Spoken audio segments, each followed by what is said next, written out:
Minotaur. The spires of Meros were tall and slender, much like Ted's captors. They walked in the streets below the spires that shaded the streets and cast long shadows. Ted's wrists ached from the manacles. He kept moving, although he stumbled on the stone-paved streets. His Merosian captors, strong for their slight builds, shoved him forward, and the cold metal crushed his wrists again. As they crossed the street, the light reflected off the guard's green exoskeleton. Rumors said the Merosians worshipped some kind of monster as a god. This god demanded sacrifice. Ted lowered his eyes to avoid glaring at the bald brightness of his captor's head and found himself staring at wings instead. There were other rumors, too, tales of insectoid hive minds. The guards murmured among themselves, though, so they must have some individuality. A small Merosian child shuddered at the sight of a human, its eye stalks waving and shrinking towards its skull. Ted's stomach clenched. Other Merosians flew to entrances above street level. The children were all about the same size, which made him think they were also the same age. He wondered if reproduction had been forbidden during their spaceflight. As Ted's captors shoved him down the street, they approached a large, ornate building. A palace? When he hesitated, the soldier behind him shoved a rifle in his back. Ted pulled himself up to his full height, raised his head, and marched up the stairs. Another Merosian sat at the end of the hall. Their king? Ted had heard of him. If so, he was the first male Ted had seen. Like the other Merosians, he was tall and had a secondary pair of arms and large wings, but he was broader than the others, with an ornate structure atop his head that might have been part of his body or could have been a crown. He also wore more ornate clothing and carried a ceremonial sword. If Ted had been armed, he could have struck a blow for human freedom, but he couldn't end the sacrifices by killing the king. Another king would take his place. Next to the king, a graceful young Merosian female stood, wearing the robes of a priestess. She and the king murmured to one another. Then the guard behind Ted said, "Prisoner of the goddess, kneel." She kicked Ted in the back of the knees, and they hit the stone floor. Pain radiated up his legs, and he gasped. All Ariane could think about was how the prisoner was so fragile, all his insides on the outside so exposed and vulnerable. And yet they kicked him in his unprotected joints. It was unkind, and she leaned over and whispered so to her father. Her father smiled at her and patted her hand. He turned back to the prisoner. "You will meet the goddess the day after tomorrow. Until that point we must feed you and give you rest." The human said nothing. One of the guards unshackled the human's wrists, and he rubbed them. They'd hurt him, Ariane thought. Surely the mother wouldn't want that. Will she really eat him? He seems too soft. Father lifted a wing. Humans are hard on the inside. The human watched her. She knew the Holy Mother had to eat, but it was cruel to feed her something sentient that hadn't volunteered. Of course, her order ate no animal life at all, so perhaps she was projecting her feelings onto the Holy Mother. After all, the animals that fed the soldiers and the mother didn't want to be eaten either. A soldier offered the human a plate of food. He ignored it. The human must be hungry after his long walk. Ariane walked to him and squatted in front of him, like she would before a child. The guards tensed, readying their weapons, but she ignored them. "Please, eat. We don't want you to suffer." The human stared at her, then looked away. He smelled like sweat and fear. Ariane sighed and walked back to her father. "You shouldn't have done that, Ariane," her father said. "The creature is dangerous. It could hurt you." "He won't hurt me, father," she said. "He's helpless and surrounded, and his species isn't strong." Her father ran a finger along her eye ridge. "I fear the order has made you soft." Ariane pulled away. "May I return to my cloister?" "Of course," her father sighed. "Be well, my child." Ariane left, walking towards the palace's back entrance, approaching her order's headquarters. She nodded to the guards who watched her enter the cloister. Inside, everything was calm and airy, smelling of bread, vegetables, and the goddess. Ariane continued to the chapel, which was white and covered with statuary of the goddess and god. Bakran played inside. He smiled, mandibles sliding out, broad with genuine pleasure, and scooted sideways on the bench to make room for her, placing his ceremonial sword on the floor. The mind of the mother is such a calm place. Ariane nodded, and she knelt beside Bakran. Soon she felt the familiar ancient wisdom, the connection with all the Morosians, the peace and understanding that came from opening her heart to the goddess. The next morning, Ariane and Bakran were supposed to pray over the prisoner and help him attain the holy state of mind. As they left the cloister, Bakran murmured to her that he had never seen a prisoner in a mental state that he would call holy. The volunteers, he added, would feed the mother with joy in their hearts. Bakran handed his sword to Ariane's father for safekeeping before they started the ritual.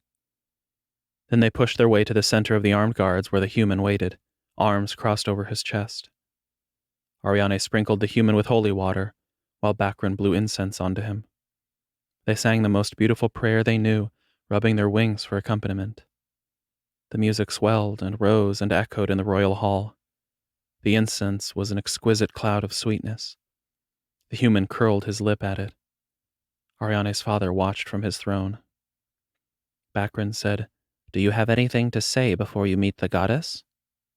He said it in the alien language, and Ariane thought he said it quite well. "As a matter of fact," he said. Bakran inclined his head to the human, and Ariane did the same. "My name is Theodore Watson," he said.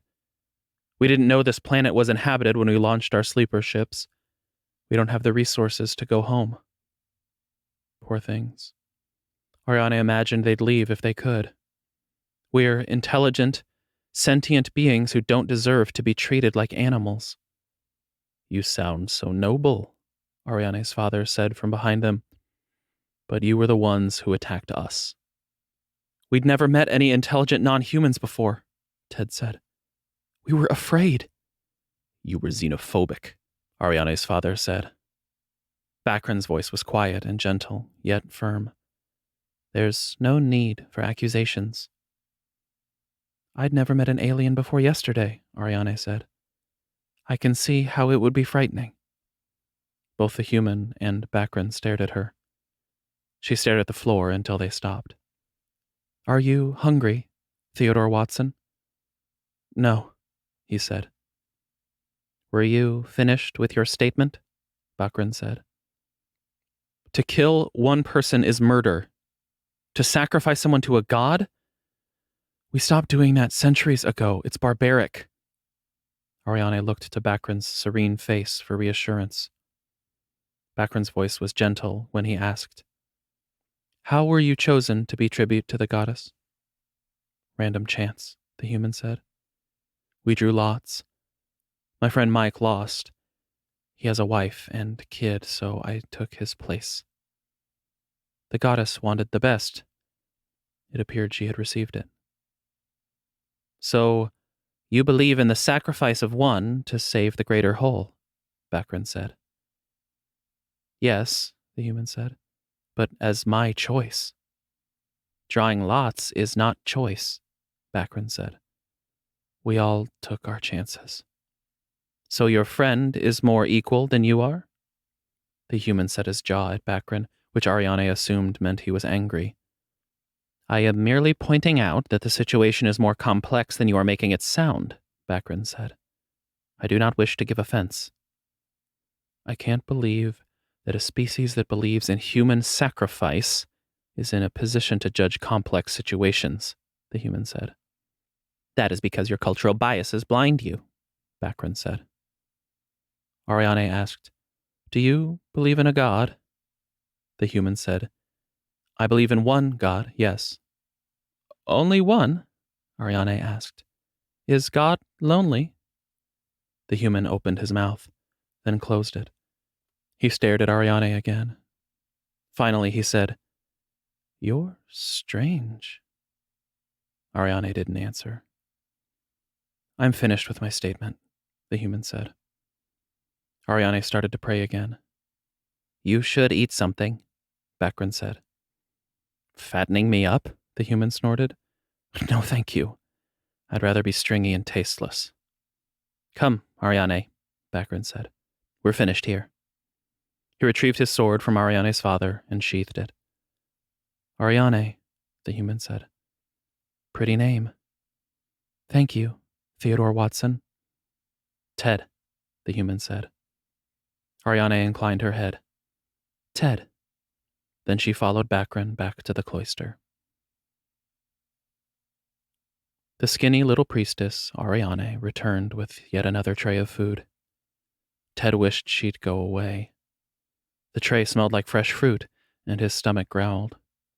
"Please, eat something, Ted," she said. "We don't want you to suffer." He wondered if it was possible to kill a god. Then he decided he needed his strength to put up a halfway decent fight. Whether or not he could win, he wanted to go down fighting.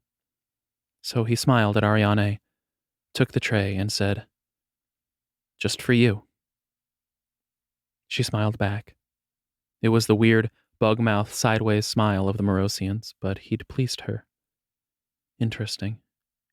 Interesting and disturbing, since she had a mandible and smiling involved a lot of hinged motion.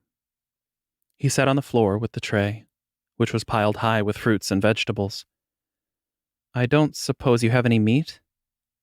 Then he found himself hoping he wouldn't be offered human meat, though he'd never heard of Morosians eating humans. Except for him. "My order is vegetarian," Ariane said. Ted took a bite of something unfamiliar. He expected it to taste like an apple, since it was round, but it was more like a carrot. "Our colony doesn't have these." "They're not native," Ariane said. "We brought them." "We brought plants and animals too, but they're not well adapted to this planet," Ted said. "Row dots are rare," Ariane said. So they weren't giving him any old garbage. Interesting. He wondered if the Morosians thought they were honoring him by feeding him to a god. "Do you have any string?" Ariane cocked her head at him. "Never mind." He picked up a stalk of something the humans called Morosian rhubarb, a native plant like orange celery, but sweet. "This we have," he said, and took a big bite. She smiled again, and he ate in earnest. The Rodot wasn't bad once he got used to it. He finished everything on the tray and then handed it back. Ariane inclined her head towards him and said, "Sleep well, Ted." She started to stand. Ted wanted her to stay. "Will you be in the order forever?" She settled back on the ground. "I haven't decided yet.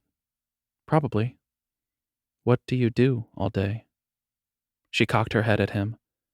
"We pray and commune with the goddess. It keeps her from getting lonely." "I don't think our god gets lonely," Ted said. "He's everywhere, all at once, and knows what everyone is thinking and doing." "Are you communicating with him right now?" she asked.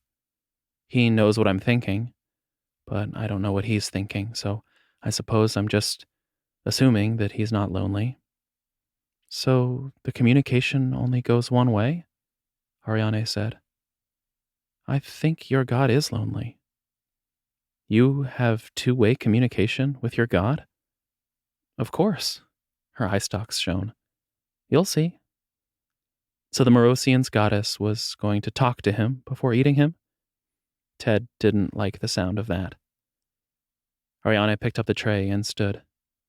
"Do you need a blanket?" "No, thank you." What he really needed was a mattress or pillow. "Sleep well, Ted." Ariane turned and went back to her convent, or whatever it was. Ariane liked Ted. She didn't want him to be eaten. She walked past the guards who saluted her, their wings ruffling the air at her, and she took the tray into the kitchen. She handed it to the novices there and went up to the chapel to pray. She had the sanctuary to herself, and when she opened her heart to the goddess, she let the goddess know the trouble that had settled there. The goddess understood, but that didn't make Ariane feel much better, because the mother still needed to eat.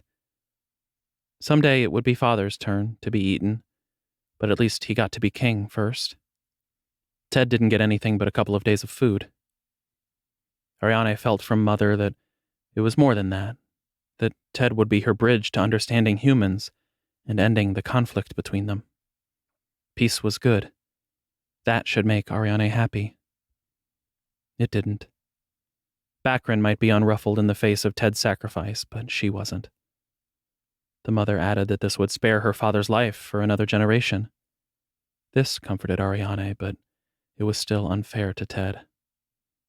And then there was a hand on her shoulder, and she looked up to see Bakrin. "Troubled?" he asked. She nodded, and he knelt beside her.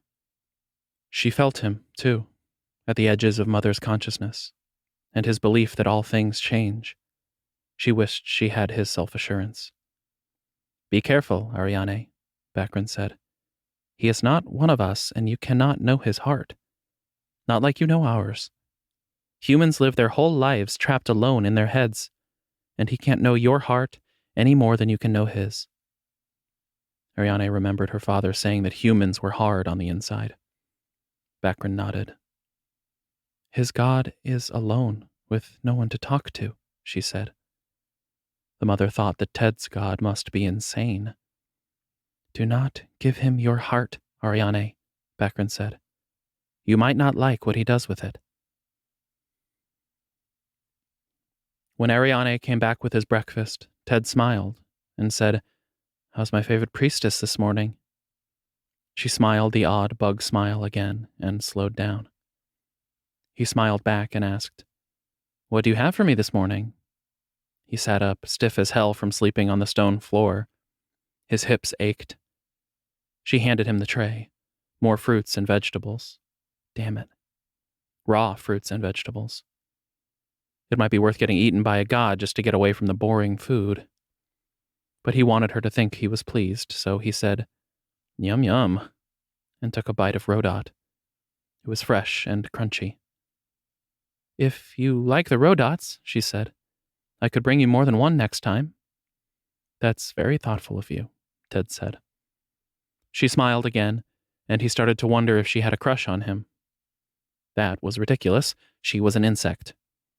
On the other hand, Mike, his friend, had told him stories about sheltered convent girls back on Earth. He'd seduced more than his fair share before his wife Mia stole his heart. Ted shifted to a less sore part of his butt. "So, tell me about the goddess." "She's our mother," Ariane said. "We all come from her, and she watches over us and comforts us." "If she's a goddess, why does she have to eat?" Ted took another bite of rodot. Ariane tilted her head at him, and her antennae waved. "I don't understand the question." Ted chewed, swallowed. "So, she's corporeal?" She didn't answer, so he added, "Physical? She has a physical existence?" "What else is there?" Ariane asked. "She's not imaginary, if that's what you're asking." "Is your god imaginary?" Anger. White hot. Ted struggled to maintain composure. "No, he transcends physical reality." Ariane's eyes stalks moved closer together. "I don't understand how anything can transcend reality. Reality is everything that is." "So, your gods are physical beings like you and me? They're mortal and are born and die?" "If so, they weren't gods and he could kill them." "The god dies and is reborn. The goddess is eternal." "So, Christ and the Virgin Mary, perhaps. Although the Virgin Mary didn't eat people." "Interesting. And yet, she needs to eat." "I don't understand why that surprises you," Ariane said. "Although, I suppose I should, since your god sounds so strange to me." In what way? Your God doesn't need to eat because he's not physical, but he's not imaginary and hears you, but you can't hear him. If you can't hear him, how do you know he hears you? A small, traitorous voice pointed out that if God heard him, Ted wouldn't be here. It's called faith. He wants us to believe in him. Ariane's antennae twitched. She stood and stepped backwards. I'm sorry to have upset you. I'll come back for your tray. She started walking towards the door. Ted sighed. Wait, I'm sorry. Ariane stopped. She didn't move at all for a long moment. Ted needed information if he was going to defeat her goddess. Please, don't go. I like talking to you. We'll talk about something else. Ariane came back, looking at the ground. She sat down on the floor next to his cell, but didn't say anything. I'm sorry, Ted said. I shouldn't have snapped at you. She didn't look at him. Is there anything else you'd like for dinner? He'd kill for some meat.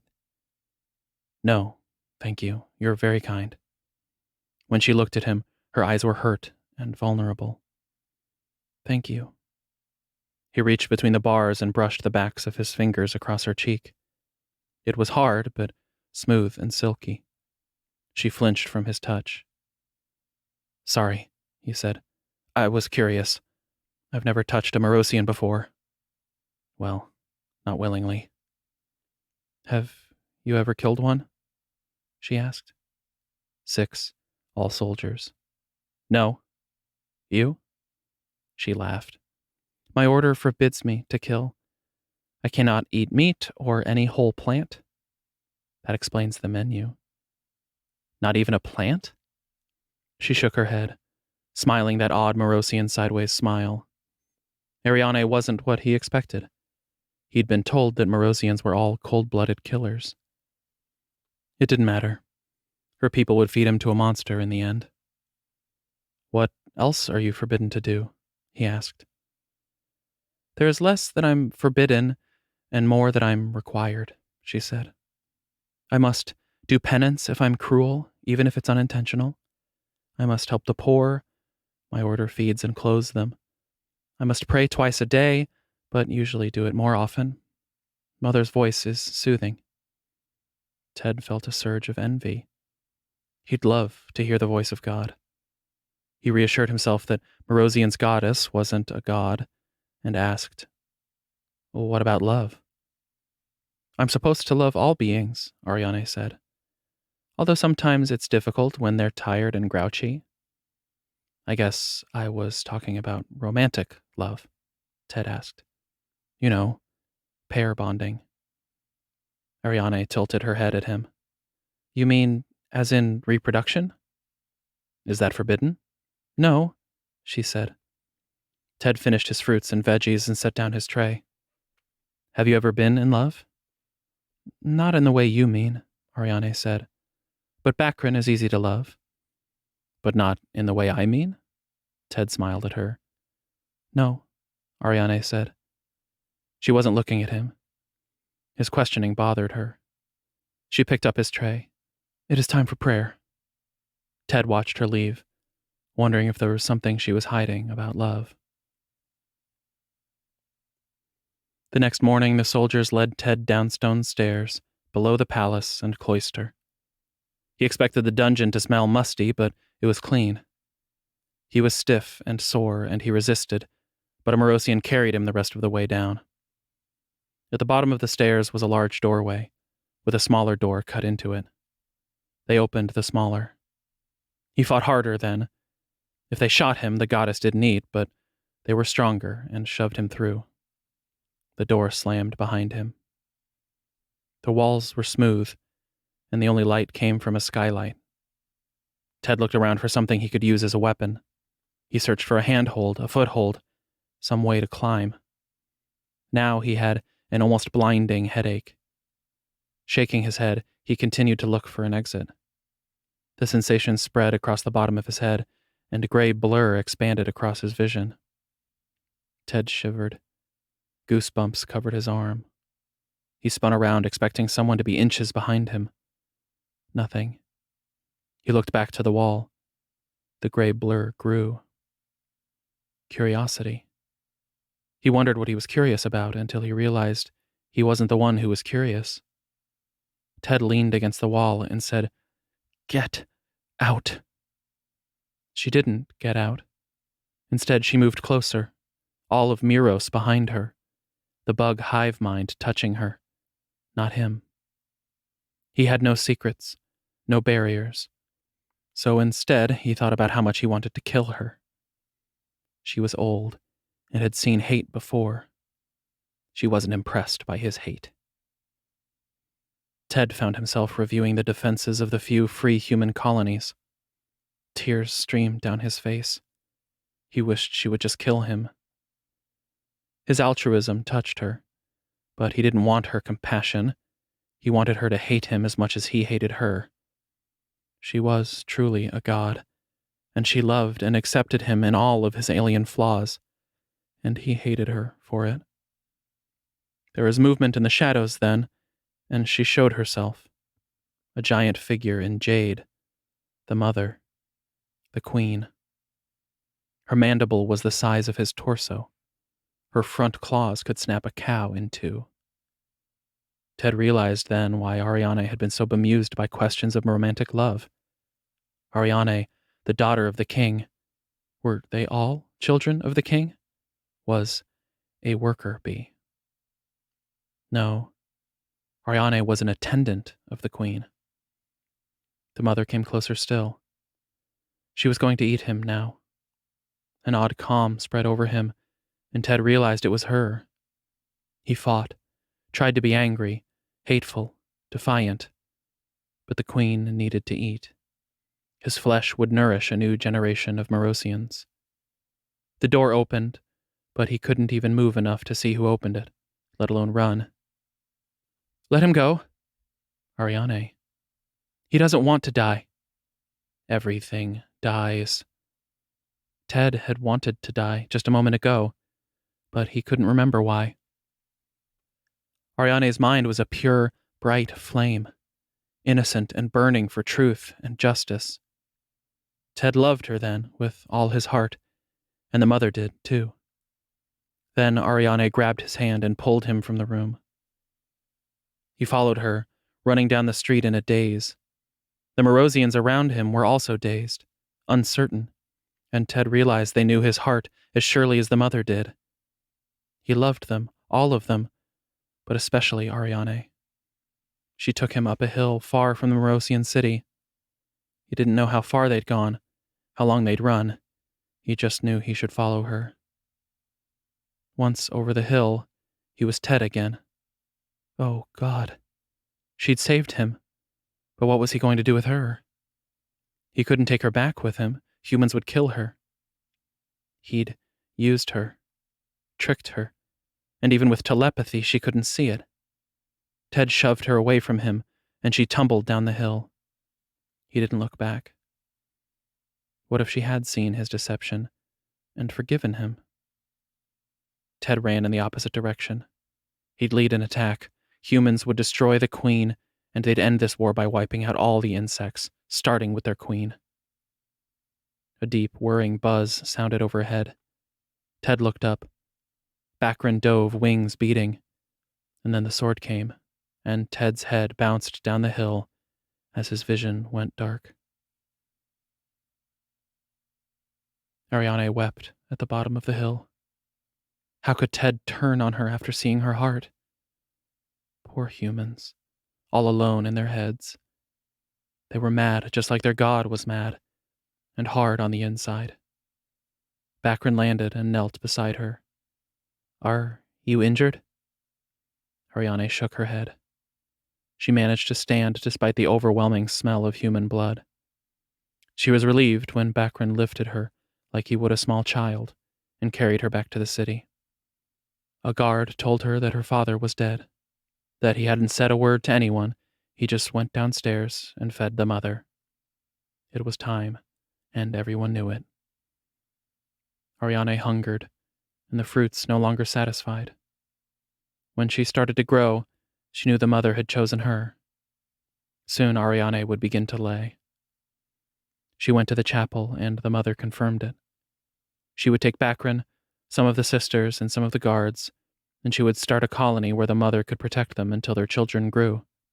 Humans reproduced so slowly that Morosians would soon outnumber them by a factor of hundreds, then thousands, especially if the mother called more attendants to be queens. No matter how mad the humans were, they would surely see the odds were against them, and the fighting would end. Ariane didn't want to take Bakrin. He might become king. He was easy to love. As she watched the towers being built, she mourned her father.